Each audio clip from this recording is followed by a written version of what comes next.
I'll tell you a bit about myself, and then I'm going to outline basically the steps to get to the bar. And then just be as honest with you as I can about there are challenges with the bar, but there's a lot of amazing activism and change that's happening to address these. So I'm not going to sugarcoat it. It is a challenging career, but it should be really exciting. And then, yeah, well, I'll give you some resources and things as well. I'll run through a PowerPoint, but at the end rather than right now, so we're not bored by a PowerPoint.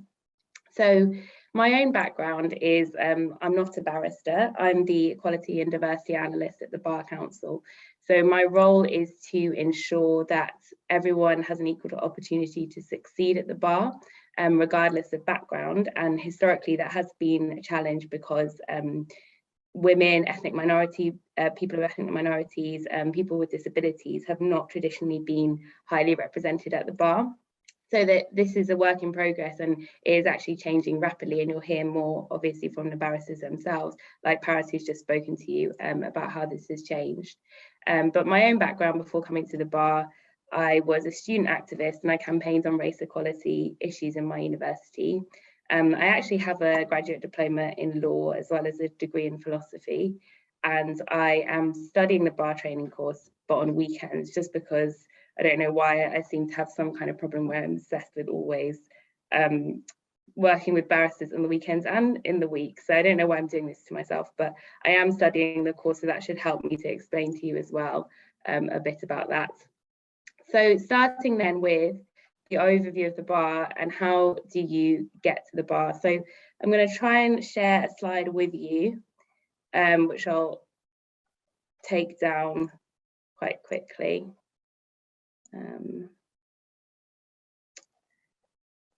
Okay, it's not allowing me to do that. So instead, I will try and do that towards the end. But essentially, there is a website, which I'll share these slides with you at the end so that you can link onto that. And that shows you a brochure where you can see all the steps to becoming a barrister. So I think that a lot of people on this call may be kind of towards the end of sixth form or student age. I don't know if that's the case, but that was my understanding. But apologies if you passed that stage, but I'll go through all the steps. So the first step, really, you need A-levels or some kind of alternative. I know that not everyone does A-levels, and there's different ways that you can get into university with different qualifications. So the main thing is to achieve grades that enable you to go to university, where you can study then a law degree or a GDL. So as I said, I didn't do law as my undergraduate degree, and then I went on to do the GDL. So you can do that, or you can straight away go in if you already know that you want to do law at university. A really important point to note at this stage as well is that there are scholarships available. So that's if you need to also do a GDL, graduate diploma in law, you can apply to some scholarships which are available from the Inns of Court. So it's important to keep that in mind throughout, because as Paris said, he obtained a scholarship, and I also have a scholarship. They're really helpful because then obviously you don't have to pay for your bar school fees, which can be really expensive, and they can also help you with applications. So after your degree or your GDL, you can then do the vocational training part, which is the bar training course. And that is just to learn all about the practical skills to becoming a barrister. So they've recently changed the bar training course, and it's a bit more practical. So you have to do a lot of cases, research, kind of actually act as if you were a barrister, but obviously you're training and you're a student. It would be helpful if I could share my slides now. Let me see.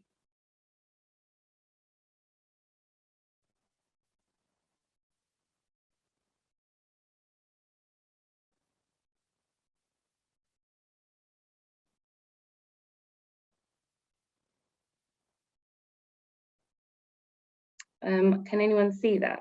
I don't know.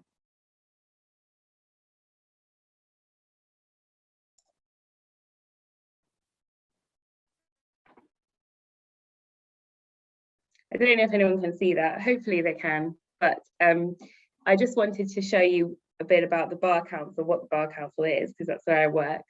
So the Bar Council is the representative body for barristers, and there's approximately 17,000 barristers in England and Wales. And the Bar Council's role is to promote high quality specialist advocacy and advisory services, fair access to justice for all, ethics, equality and diversity across the profession, and the development of business opportunities for barristers at home and abroad. So that basically means representing barristers and trying to improve the situation for barristers. And at home and abroad is obviously that there's lots of barristers that work internationally. So the Bar Council helps to kind of broker relationships internationally so that barristers can work abroad and expand their practice in that way. So that should help explain a bit more about, you know, what I do in my role there. And now we've seen that, see those are the steps you need to get to the bar. We're just going to look a bit about equality and diversity. So obviously the aim in the profession is to create a profession that's representative of all and for all. And that involves just addressing any barriers that inhibit anyone from underrepresented backgrounds to go into the profession. So I'm just going to put up some examples of what we're campaigning on at the moment. So I will share these slides, as I said, so that you can click on these links. These are just some examples of issues. Race equality, that is a major issue at the moment, and we've just produced a report on race at the bar, which has been led by Barbara Mills QC and Simon Regis, who are two barristers that chair the race working group, which I coordinate. So it's been a really exciting campaign. Obviously, it's not an issue where you might, you know, it's not ideal that there's been racism at the bar, and it's obviously really important that this needs to change.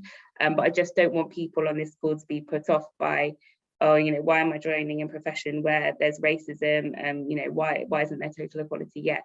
Yes, I completely agree with that. But the point is that we need basically you, whoever's on this call, because I can't see you, it's difficult to know, but to join and to assist with the campaign. And it's actually very inspiring to work with barristers who are activists on these issues. And a lot of change is happening very quickly in that area. So you may or may not want to spend your weekends reading these kinds of reports, but if you do, they are available to access on the Bar Council website. And then another issue is women in law. So I'm not the best at tech, as you can probably tell. I want to kind of click on this and it takes you to a website about the first 100 years of women in the law. I think I won't click on it just in case it breaks this arrangement here. But again, as I said, I'll share the slides. And that's a really exciting project which tells you the history of women being in the law, basically. Women actually didn't used to be allowed to become barristers or even practice law. And I think it was 1919, there was a change in law around this area. I don't know if I've got the date wrong, and that's pretty bad if I did, but there's a lot of important figures in, you know, that mark the occasions of basically women making progress in the law on this website. And you can see that journey. And so at the moment, there's about 50-50 split in terms of women and men getting pupillage. It fluctuates a bit each year, and I think the previous year slightly more men got pupillage, but it's definitely no longer as much a barrier at all. And there's, you know, a huge amounts of women leaders, but there's still a lot of change to be done to make that even better. And then also there's LGBT plus networks and campaigns. The network I've linked there is called Free Bar. And that represents barristers from diverse LGBT backgrounds, just to campaign on issues of equality there as well. So again, whatever background you might be from, it's important to just sort of be aware of these networks and then see, you might want to join, also campaign on them, or just have a support network of others from a similar background as well, whilst you're at the bar. Okay, so I am the bar advocate. I'm going to stop share screening now because I don't know if you can even see this. Hopefully you could. But, oh, there's lots of comments there in the chat. Hi, everyone. Okay, great. I think you're talking to me. Yes, so essentially I am the bar advocate are people who are from all different backgrounds, who are barristers, who tell their stories to students and to members of the bar, just to show, I guess, the diversity and a range of experience that you can come to the bar from. So the website that I've linked there just shows some stories of barristers from these backgrounds, and I would really encourage you to read those stories, because you may or may not relate to them. Obviously, everyone's story is different, and but the point is to show the range of barristers that there are out there. And yeah, they're really friendly as well. So if you need to, I don't know, if you wanted to reach out to them, or if you want to reach out to me, then just feel free. I put my email in the chat, and you can just email any questions about what I've said, really. And as I said, there's also barristers who volunteer to go into schools. So I don't know if anyone here is at school still, or if everyone's moved on. But if you are, then there's students who've emailed us to sort of arrange a talk, for example, from a barrister at their school. Okay, I think I might be coming up to running slightly out of time, so I'm going to move on. But as I said, I'll share those networks with you. Another important aspect of equality at the bar is well-being and mental health. And I can see that Elizabeth Rimmer's on the call, so I don't think that I need to actually say that much about this, because if that's the Elizabeth Rimmer that I know, then she's the leader in well-being. But basically, we work on well-being at the bar through campaigning on issues to do with mental health and making sure that there's support resources available, which is really important. It's actually a really stressful career, obviously at different stages. When getting pupillage, it's a very competitive process to get pupillage. And I don't know if I explained before, but pupillage is basically the last step. So I explained all the training stages. Pupillage is where you're training with a barrister and you're on the job, and you basically need to obtain this in order to obtain tenancy and become a barrister at the end. So at the moment, the statistics are about 1 in 10 people get pupillage on their second or third round of applying. And on your first round, it's about 1 in 20. So yeah, as I said, it is competitive. And so you need to look after your well-being in all stages. And we have these resources, which I will post in the chat, which talk about different issues that you might face: perfectionism, stress, various mental health difficulties. It was just to show that you're not alone in experiencing these. Lots of barristers do, and again, feel free to sort of reach out if you're facing that in your journey. That is all of the things that I had laid out to talk to you about. I don't know if this section includes questions, but anyway, welcome questions. I also wanted to just mention a few books that I find, quite inspirational. Obviously, I'm kind of, in a way, I'm sort of studying to be a barrister as well as working on equality and diversity at the bar. So it makes sense that I need some inspirational material to combine these two things. And so one of the books that I read is called People Like Us, by Hashi Mohammed.